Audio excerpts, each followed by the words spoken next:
अस्सलामुअलैकुम my YouTube family. I hope आप ठीक होंगे। ईद मुबारक सेकंड डे। और ये मेरा ईद का आउटफिट है। ये है लाइट सा पिस्ता कलर। मुझे ये वाला ड्रेस बहुत ज़्यादा पसंद आया था। एक तो ये लॉन्ग फ्रॉक था, थोड़ा सा डिफरेंट भी था, यूनिक सा। मतलब लोन की ड्रेस में आपको ये ऐसा कोई स्टाइल मिल जाए तो बहुत ही कमाल की बात है। और मुझे जब ये नज़र आया तो मैंने पसंद कर लिया था। और ये भी ईदी में ही मिला था मुझे। मैंने 2 ड्रेस सेलेक्ट किए थे ईद में अपने। एक जो मैंने फर्स्ट डे पे पहना और एक ये सेकंड डे वाला। और इसके साथ ये वाले मैंने इयररिंग्स निकाले थे। और ये मैंने जो है अपने लोकल मार्केट से ही परचेज़ किए थे। साथ में यही वाले शूज़ मैंने फ़र्स्ट डे भी पहने हैं, क्योंकि ये शूज़ जो हैं वो मेरे 3 ड्रेसेस के साथ जा रहे थे। तो मैंने यही ड्रेस शूज़ जो हैं वो वेयर कर लिए थे। उसके बाद फिर रेडी होके हम आ गए थे अपनी खाला की तरफ। मेरी खाला जो है वो इद्दत में है, तो वो तो बाहर नहीं आ सकती थी। और हमने उनको कॉल्स वगैरह भी किए हैं तो वो अटेंड भी नहीं कर रही थी। तो मम्मा ने कहा कि मैंने अपनी सिस्टर से मिलना है और मुझे भी खाला से अफसोस करना था। और बस हम उनके पास ही जा रहे हैं। मेरी खाला के हस्बैंड जो हैं उनकी डेथ हो गई थी। और आप भी उनके लिए बहुत ज़्यादा दुआ कीजिएगा, अल्लाह पाक उनकी मग़फ़िरत फ़रमाए, आमीन। बहुत अच्छे मामू थे मेरे। और अल्लाह पाक सब्र दे मेरी खाला को, उनके बच्चों को। बहुत ज़्यादा परेशान हैं, बहुत ज़्यादा टेंशन भी ले रहे हैं। हमने काफ़ी तसल्ली तो दी है, लेकिन ज़ाहिर है बाप की कमी कोई पूरी नहीं कर सकता। आप उनकी हेल्प कर सकते हो दूसरी चीज़ों से, लेकिन बाप की जो एक बात है वो तो कोई नहीं ना पूरी कर सकता। उसके बाद हम खाला की तरफ आ गए थे और इधर उन्होंने कोल्ड ड्रिंक और साथ में हमें लेस वगैरह सर्व किए थे। और फिर कज़न जो है वो खाना बनाने लग गई।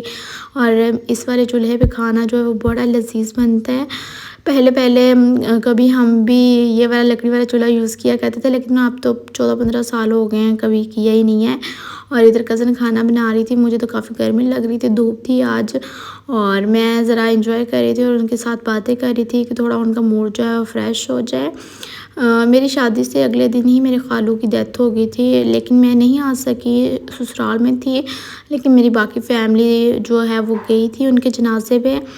और मैंने सोचा था कि मैं जाऊंगी, खाला से अफसोस करूंगी, लेकिन फिर बाद में हस्बैंड जो हैं वो ज़ाहिर है उनके साथ भी टाइम स्पेंड करना था क्योंकि उन्होंने वापस चले जाना था। तो मैंने सोचा कि जब वो चले जाएंगे उसके बाद ही मैं खाला की तरफ जाऊंगी। और कज़न ने बनाया था सालन चिकन का, साथ में उसने राइस बनाए थे, बहुत मज़े के थे। बस अल्लाह पाक उनको सब्र दे और आप सब भी उनके लिए दुआ कीजिएगा। और फिर हम घर आ गए थे और मैंने आके बनाई एक आइसक्रीम। आइसक्रीम पापा को बहुत ज़्यादा पसंद है, तो उनकी फरमाइश पे ही बना रही हूँ। 1 किलो दूध लिया था, उसको मैंने बॉयल होने के लिए रख दिया। और लजीज़ा कुल्फ़ा खोया जो है वो मैंने मार्केट से परचेज़ किया था, आपको इजीली मिल जाएगा। और अगर आप चाहते हो कि आप आइसक्रीम घर पे बनाओ तो ये वाली बहुत अच्छी है, यकीन करें बहुत मज़े की बनती है। तो मैंने ब्रेड के 6 स्लाइस लिए थे, उनकी साइड जो है ब्राउन वाली जो उसको रिमूव कर दिया था, छोटे छोटे पीसेस में इसको मैंने कट कर दिया। और 10 मिनट के लिए मैंने दूध को बॉयल किया था। फिर उसमें मैंने जो है वो लजीज़ा कुल्फ़ा का जो है पैकेट वो डाल दिया था और 5 मिनट के लिए उसको पकाया था। 5 मिनट से ज़्यादा आपने नहीं पकाना, 5 मिनट इनफ है।